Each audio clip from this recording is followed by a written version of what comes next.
Hello and welcome to the channel. This is Steel City Knives. Right, had to see it through. I had to show you. So I know I've got a lot of videos on the go at the moment. We've got Ian Rankin's collection.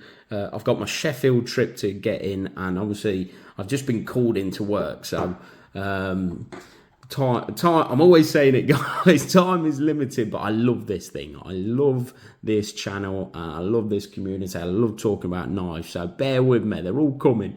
But I wanted to just see this little mini series of auctions. So this is the auction house that I visited. I did it online. Obviously, you can go in person to all these auctions. So over in the States, I love seeing all the flea market finds and things like that. Obviously, we have certain things. We have like these things called car boots that we can pick up little gems of pocket knives and things like that. But it's exceedingly hard to find bargains over here. But I think auctions are probably the way to do it. But I've never seen an auction like the one. I don't know if I was lucky or what, but I found it last minute. I jumped on there. I was a complete newbie. I had to set up an account, and a nice lady that I spoke to at the auction house that I rang up, and she sort of took me through all the processes of what I need to do. So essentially, you need to get approved for the auctions that you want to bid on online, but that's quite a straightforward process. But I feel like with auction houses, you need to be very knowledgeable about all the different auction houses around the UK. You need to sort of research when the lots are coming up and things like that. I've not got time to do that. So I feel like this was very coincidental. I looked out big time. And this is the last lot that I won. And obviously this took place last year, but it was a comedy sketch, honestly, because my computer crashed. The missus came home halfway through it and asked me a million questions. I missed out on loads of good lots. I was very out of my depth, but this was the last one I got. And now, as you can see, there's a bit of a theme. It's all mother of pearl,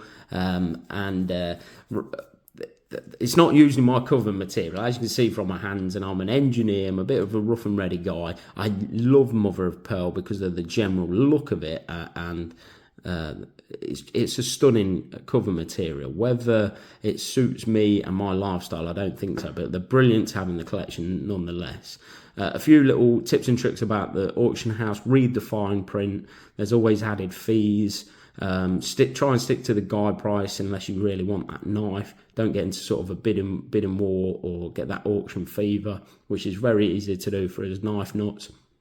But other than that, that was a bit of the intro. We're going to go through. I've broken them down into, so these are quill knives, and we'll talk about them.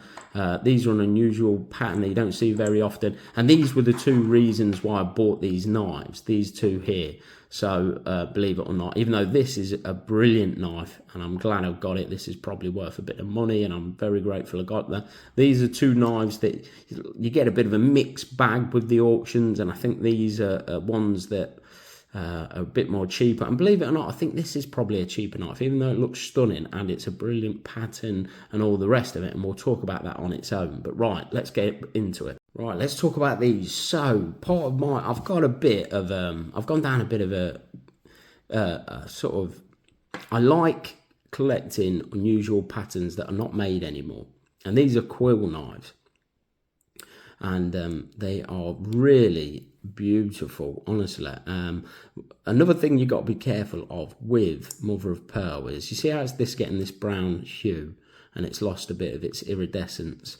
This one's in a lot better condition, but you got to be careful what you clean mother of pearl with.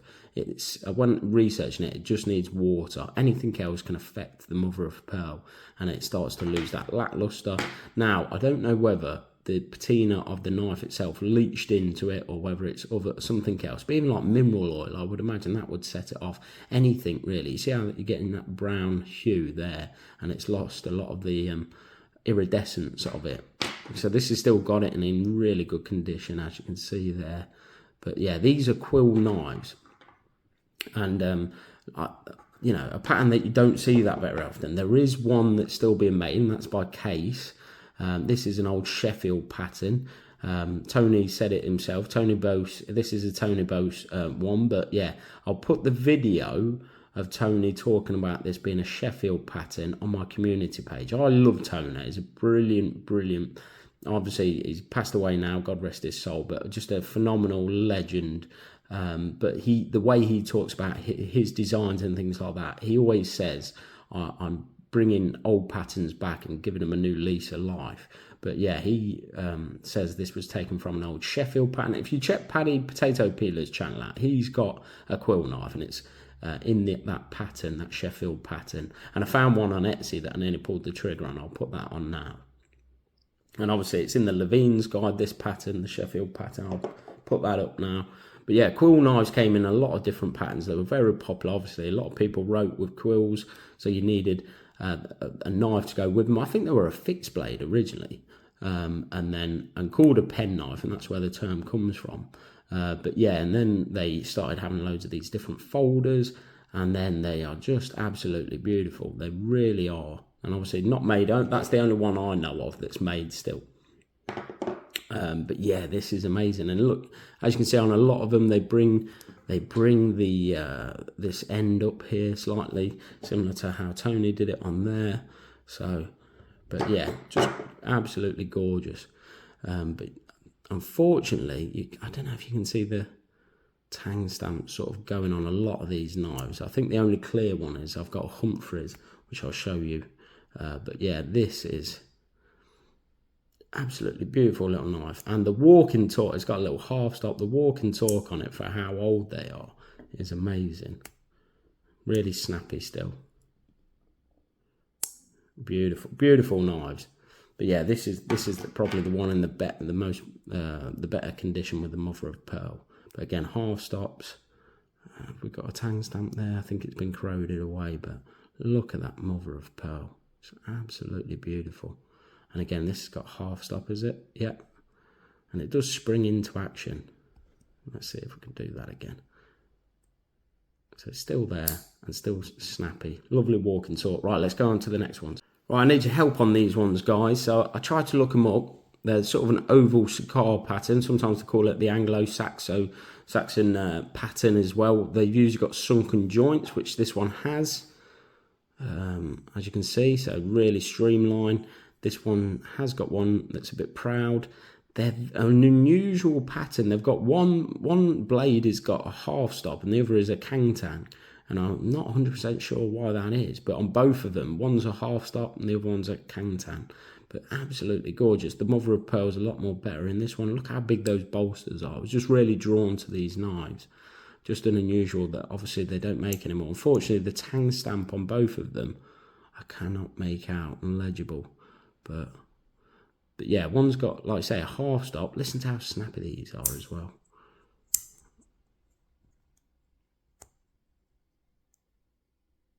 And then the other one is just a kangtang. And that's not the same on both of them. That blade's a bit proud there. Okay, you've got to be careful with these as well because how tiny they are and how thin that blade well is. If you close them and they go the other way, you lose your nail nick. And that's what's happened on this one here, I think. So we haven't got a nail nick anymore because they've swapped sides essentially. And because they're such a fine blade and such a small blade well, quite easily to do if you open both blades. But yeah, they're brilliant. They are absolutely brilliant. I forgot to show you, these and the quill knives and this one are tiny. So you imagine working on something that small, doing your pins and your crinking and all the rest of it. It's insane. But yeah, this is about the size of my pinky. But these quill knives are, you know, little fingers bigger than them. They're just so tiny. So working on something that small is a skill in itself, really.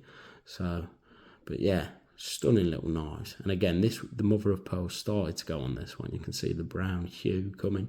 But this mother of pearl is still an absolutely brilliant shape. Right, on to the next one. So when you get a lot, sometimes you'll get a few duds or you'll get a few knives that are in disrepair or you'll get a few cheapies. This one here is a cheapie one. And time will tell you if you've got a good knife. Time will always tell. So this has got no walking torque left in it. The springs have just had it, look. It's not, like I say, slow motion close on that one. But yeah, they're just plastic covers. It's not got Sheffield or anything like that. It's just got stainless steel on it. But yeah, a bit of a dud, that one. And then this one, it's a beautiful made knife, really. The mother of pearl's gorgeous on it, and it's just really well made, but I'm just going to have to work out a way of getting it out of that blade well. But yeah, maybe they are the right way, actually, looking at the way the knives go, but I just can't get it out. I've got to get these out of the blade one. They're sort of wedged in there, as you can see. So, right, on to the next lot. Right, let's have a look at these two. Now, these two are brilliant, really. I'm glad I got these in the collection. So, we'll get this one out of the way. This one's got no maker's mark on it, but it's a lovely made knife. Now, this is unusual, and I'm glad I've got one of these. So, they call this a lobster pattern.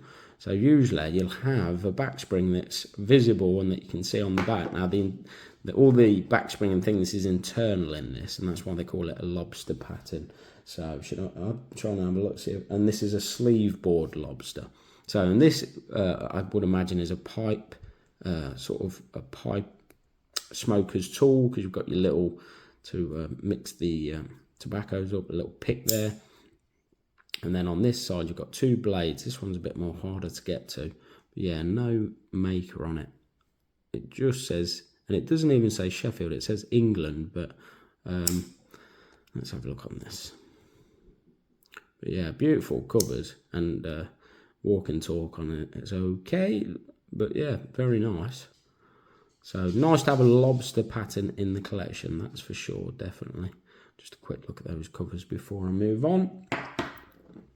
And then this one was probably a brilliant one to get in there. So this is a Humphreys knife, and you know, if you know me, you know I love a spear point, and this is a phenomenal spear point. So you've got Humphreys Radiant Sheffield there. So brilliant brand, brilliant maker there. Now, I love aggressive spear points. Really do. And look at that. Look at that for a spear point. Might remind you of a Queen one there. So Queen used to do this, obviously taken from Sheffield. And their take on it, because a lot of, yeah, it sounds biased, but a lot of things came from Sheffield. The more you do research, the more you realise Sheffield started a lot of stuff off. And people, knife makers, sort of make homage to them, and obviously respected and loved Sheffield as much as we do. So, like with GEC, with the Unexcelled, that they obviously took that from George Walsham IXL. And like I say, Tony Bosey sort of talked about this coming from a Sheffield pattern and things like that. So, but look at how it's tapered down here as well, and it's got coined liners. And this back spring, they call this, what do they call it? Fire gilded engraved back spring. So absolutely, and I found a picture of that in Levine's guide actually, and it was exactly the same as this. But absolutely stunning knife. Obviously this, I don't know if somebody did this afterwards or if it was done in the factory, but somebody's name, I assume. But just, and the mother of pearl is just gorgeous. So I think this is a senator pattern. So they call it, or like an equal-ended penknife sort of thing. But look at the crinking and the way they've got those blades in there. So you've got another blade on this side. Again, with that really aggressive spear point. Oh, brilliant. You've got another, I cut my way, is it? No, that's different. Got something there. England, there we are. England. Right. And then on this side, it's a bit more harder to get out. You've got a nail cleaning tool and then a nail file. But a lovely knife. Really glad I've got this one. Absolutely, and the mother of pearl is stunning on it. But yeah, brilliant one to have in the collection.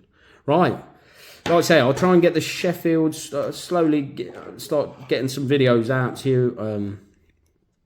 Bear with us, guys. All right, thanks a lot. See you on the next one.